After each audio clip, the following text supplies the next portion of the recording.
स्वस्थ मन में ही स्वस्थ आत्मा का निवास होता है और स्वस्थ मन उसका होता है जिसका शरीर स्वस्थ होता है। नमस्कार मित्रों, मैं नरेंद्र कुमार एक छोटी सी कहानी के साथ, एक ऐसी कहानी जो आपको स्वस्थ रहने के लिए प्रेरित करेगी। हिमालय पर एक योगी रहते थे। कुछ युवकों ने बड़ा परिश्रम करके उस योगी को खोज लिया और उनसे योग और ध्यान की शिक्षा लेनी शुरू की। योगी से योग की शिक्षा लेने वालों में योगानंद भी थे। योगानंद की जब योग और ध्यान की शिक्षा पूरी हुई तो योगानंद ने गुरु की अनुमति लेकर योगानंद अपने गांव आए। सबसे पहले योगानंद ने अपने माता पिता से क्षमा मांगी कि वे उन्हें बिना बताए चले गए थे और माता पिता को आश्वासन दिया कि अब वे कहीं नहीं जाएंगे, अपितु गांव में रहकर ही लोगों को योग और ध्यान की शिक्षा देंगे और अपने पूरे गांव को स्वस्थ बनाएंगे। योगानंद ने गांव में योग और ध्यान की शिविर लेने शुरू किए। वे नियमित रूप से गांव के मंदिर के प्रांगण में लोगों को योग सिखाने लगे। देखते देखते बहुत सारे लोग नियमित रूप से योगानंद जी से योग और ध्यान की शिक्षा लेने लगे। एक दिन एक नवयुवक आते हैं और कहते हैं, मैं बहुत तनाव में रहता हूँ, हर वक्त मुझे चिंता रहती है, आप मुझे कोई उपाय बताइए। योगानंद जी ने योग और ध्यान नियमित करने के लिए कहा तो कुछ दिनों के बाद वह नवयुवक लौटा और योगानंद जी का धन्यवाद करते हुए कहा कि अब मुझे कोई चिंता भी नहीं है, किसी प्रकार का तनाव भी नहीं है और मेरा शरीर भी स्वस्थ है।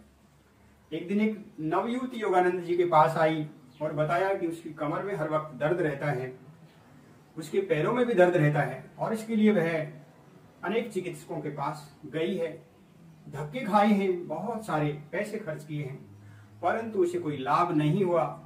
योगानंद जी ने उस नवयुवती को भी नियमित योग एवं ध्यान की शिक्षा लेने को कहा। कुछ दिनों के बाद वह नवयुवती भी लौटती है और योगानंद जी को धन्यवाद देते हुए कहती है कि न तो अब उसके पैरों में दर्द रहता है, न कमर में दर्द रहता है और शरीर की जो दूसरी व्याधियां थी वे भी अब नहीं है। इस प्रकार योगानंद जी का काम पूरे गांव में फैल जाता है। सब लोग योगानंद की तारीफ करते हैं, परंतु गांव के जो चिकित्सक महोदय थे उनका धंधा तो चौपट ही हो जाता है और वे रुष्ट होकर गांव के सरपंच के पास गए। योगानंद जी के खिलाफ तरह तरह के अनर्गल आरोप लगाए। गांव का सरपंच भी योगानंद से खफा था क्योंकि उन्होंने भी योगानंद जी को अपने घर आकर योग सिखाने के लिए कहा था, परंतु यदि सरपंच महोदय अस्वस्थ होते, रोगी होते या वृद्ध होते तो योगानंद उन्हें घर आकर योग की शिक्षा अवश्य देता, परंतु वे स्वस्थ थे, हट्टे कट्टे थे, इसलिए योगानंद ने सरपंच के पास जाकर योग की शिक्षा नहीं दी।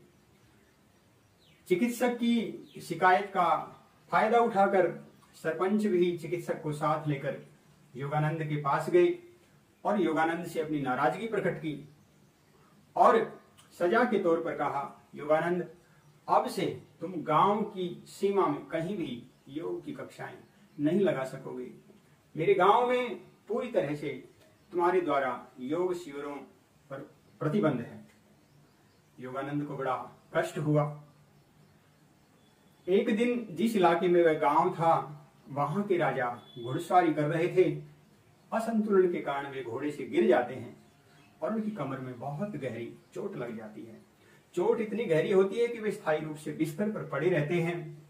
अनेक चिकित्सकों से वो चिकित्सा कराते हैं, बहुत सारा धन खर्च करते हैं, परंतु उन्हें स्वास्थ्य लाभ नहीं मिलता।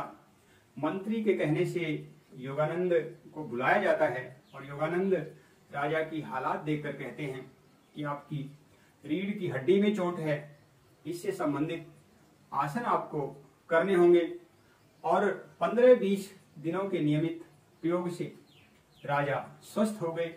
अब तो राजा पहले की भांति घुड़सवारी भी करने लगे। राजा ने प्रसन्न होकर योगानंद से कहा, योगानंद चाहो जितने पैसे तुम ले लो या किसी और चीज की इच्छा हो तो निसंकोच भाव से कहो।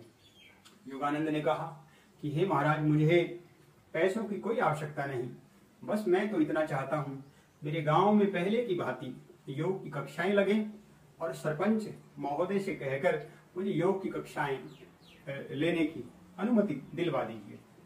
जब सरपंच महोदय की सारी करतूत का राजा को पता चलता है, राजा के पास उस गांव के सरपंच की बहुत सारी शिकायतें इससे पहले भी गई हुई थी, तो राज आज्ञा से सरपंच को गिरफ्तार करके जेल की सलाखों के पीछे डाला जाता है और योगानंद की योग कक्षाएं पहले की भांति अपितु राजा की मदद से पहले से भी उत्तम तरीके से लगनी शुरू होती हैं। सारा गांव प्रसन्न है और योगानंद भी प्रसन्न है। दोस्तों, इस कहानी से हमें यह शिक्षा मिलती है कि हमें खुद को स्वस्थ रखना चाहिए और खुद को स्वस्थ रखने के लिए नियमित योग, आसन, प्राणायाम आदि जो भी संभव हो वो करने चाहिए। अपने लिए 1 घंटा अवश्य निकालना चाहिए। दोस्तों, ये कहानी कैसे लगी कमेंट बॉक्स में लिखकर मुझे जरूर बताएं और यदि विषय आपको पसंद आया तो इसे अधिक से अधिक लोगों में शेयर करें और यदि चैनल को अब तक आपने सब्सक्राइब नहीं किया तो चैनल को सब्सक्राइब कर लें। फिर एक नई कहानी के साथ आपसे मिलना होगा। तब तक के लिए नमस्कार, जय हिंद, जय भारत।